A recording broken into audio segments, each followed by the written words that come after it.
कर्मेति किम कर्म किम कर्मति कवया अपात्रमहितः तत्ते कर्म प्रवक्ष्यामि यज्ञाता माक्षस्य अशुभात् তাকে কর্ম বলে আর তাহাকে অকর্ম বলে।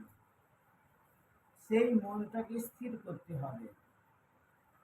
তার দ্বারাই বিবেক বুদ্ধি দ্বারাই সেই ব্যক্তিকে চিন্তা করতে হবে যেটি শুভ অশুভ, কোন কর্মটা শুভ কর্ম, কোন কর্মটা অশুভ কর্ম, এটাকে জানতে হবে।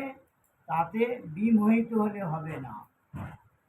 জানার পরে এখন আমি কি করব না, কর্ম সম্বন্ধে আমাকে ভালো করে জানতে হবে।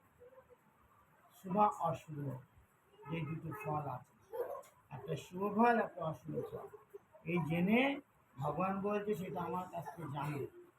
আমি তোমাকে বলছি হে অর্জুন, সেই কোনটা শুভ কর্মটা সেটা আমার কাছে জেনে অবগত হও।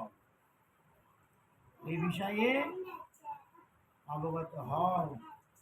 আর অবগত হলে সমস্ত অশুভ যা থাকবে সেইগুলো দূরীভূত হয়ে যাবে। বুঝতে পেরেছ?